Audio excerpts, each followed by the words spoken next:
pour respecter le temps qui nous est accordé, je ne reviendrai pas sur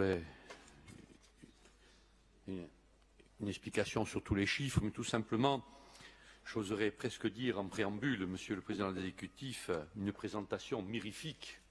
En anglais, j'aurais dit fabulous. En corse, Vilicia Radio, maravillosa. Mais comme l'a dit Pierre Jong, je suis conforté non pas dans ma déception, mais encore une fois, pour m'en être exprimé, dans mes inquiétudes. Et vous l'avez dit vous-même, que nous nous orientons vers un effet ciseau et que dans les années à venir, nous serons face à cette difficulté. Mais la difficulté est déjà présente aujourd'hui. Elle n'apparaît pas véritablement lors de cette présentation plus politique et budgétaire que réellement financière, mais elle apparaît quand même. Et aujourd'hui, encore une fois, je voudrais la souligner. Des recettes réelles, pour premier exemple, 1,257 milliard, dont plus d'1 milliard de recettes de fonctionnement, 83%, et 185 millions d'euros en section d'investissement. Ces recettes proviennent et mettent en évidence la part majoritaire des produits de recettes fiscales. 56% et du produit des dotations et compensations de l'État, 31%. Au total, plus de 90%. Donc, on ne peut pas s'exonérer aujourd'hui face à ce budget de penser que les choix faits et le non-recours au levier fiscal, qui est une décision politique, mettent en évidence la dépendance aux dotations et relèvent encore une fois de la vulnérabilité budgétaire de notre collectivité. Et j'en prends pour référence les conclusions du CESEC. Niveau des recettes, nous avons eu des recettes fiscales, bien heureusement positives, plus 42 millions d'euros. Et je tiens à souligner que cette hausse de produits, de cette fiscalité dynamique, provient quand même de ce qu'étaient les départements.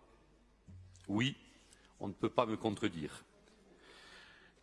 Au niveau des dépenses, quand on voit, nous sommes passés en dépenses réelles de fonctionnement entre 2018 à 902 millions d'euros et en 2019 à 924 millions d'euros, 22 millions d'euros en plus, soit 2,45%. Ce qui ramène le rapport aujourd'hui entre 2018 et 2019 sur la section fonctionnement et investissement, encore une fois, on est en diminution de 2%, puisqu'en 2018, c'était 72% de fonctionnement, 28% d'investissement, et en 2019, c'est 74% de fonctionnement et 26% d'investissement. Ce ratio est encore une fois, ne va pas dans le bon sens. L'excédent, rapidement, de l'Office des transports, qui nous était annoncé à 50 millions, voire 30 millions d'euros chaque année, est stable depuis l'année dernière à 14 millions d'euros. Vous me direz, c'est toujours mieux de les avoir que de ne pas les avoir, mais ce n'est pas aussi ce qui avait été annoncé.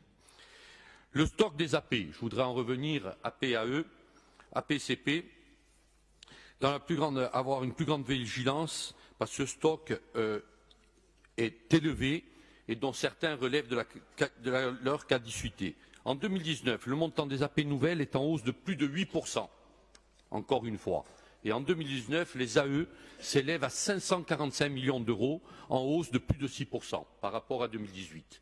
Le travail qui nous avait été promis n'a pas été fait. Je vais passer très rapidement sur les recettes d'investissement, si ce n'est que de dire, encore une fois, comme l'a fait mon collègue François Hollande, que réellement, en investissement aujourd'hui, on va être réel à condition d'effectuer à 100% de l'ordre de 130 millions d'euros.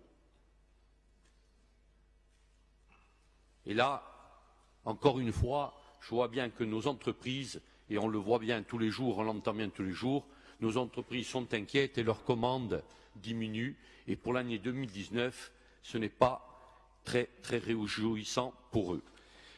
Donc un problème économique qui ressurgit. Au niveau de la dette, pour être véritablement honnête, 775 millions d'euros en 2018, mais plus les 93 millions et demi d'euros d'emprunts d'équilibre. Alors vous me direz, politiquement, vous l'avez surestimé et au BS, vous le diminuerez en disant on n'en a pas besoin. C'est très bien. Mais aujourd'hui, si je fais le total, c'est quasiment 870 millions d'euros de dette. Après le vote, bien évidemment. Donc je ne reviendrai pas sur la problématique des provisions, je m'en étais exprimé déjà il y a quelques années, mais surtout l'année dernière, donc là aussi. Mais encore une fois, je pense qu'on ne se soumet pas à nos obligations. Alors peut-être qu'aujourd'hui, Monsieur le Président, et je vous invite à le faire, peut-être qu'il faudrait revoir, non pas mettre la totalité provisionnée, ce qui est la règle et l'obligation législative, mais au moins accentuer le montant de cette provision. Puisque nous avons des ratios qui semblent être merveilleux, je crois que nous pouvons le faire. Je vous invite à le faire si vous le souhaitez. Un petit point pour terminer, l'axe numéro 4 des politiques publiques. Je vais peut-être vous surprendre, mais en termes de culture, dans ce budget, il n'y a pas grand-chose. On pourrait faire beaucoup plus. Parce que la culture, j'en suis convaincu, c'est un des vecteurs, un des éléments importants du développement économique. Et quand on dit culture, on parle aussi de patrimoine. Je crois que là, il y a vraiment quelque chose à revoir. Je me réfère, j'en ai pris connaissance par la suite, après cette observation, aux mêmes observations que pouvait faire le CESEC. Sur les charges de personnel, 2018, 4 351 agents. En 2019, 4 419 agents, plus 68 agents. Mais à vrai dire, cela, on pourrait dire plus 70 agents, mais ça ne veut rien dire. Il faudrait voir aussi le nombre de départs à la retraite qui ont été remplacés. Donc là, en termes de charges personnelles, 4 millions d'euros en plus, une augmentation de 2%. En fin de compte, il y a eu les départs à la retraite, mais nous n'en avons pas connaissance. Les départs à la retraite qui ont tous été ou peut-être remplacés, mais on voudrait avoir les précisions et je formule une demande en ce sens. Concernant, et ça a été évoqué ici par François Hollande, de la même façon, mais je ne reviendrai pas là-dessus, sur la neutralisation budgétaire, c'est un impératif budgétaire. C'est un impératif budgétaire. Alors après, la collectivité peut faire le choix de le faire de manière totale, partielle, pas du tout. Mais aujourd'hui, on pourrait encore une fois être saisi par la Chambre régionale des comptes qui pourrait nous demander de l'inscrire. À savoir que les dépenses, que la dotation aux amortissements inscrite en dépenses de fonctionnement doit être financée par un produit du même montant.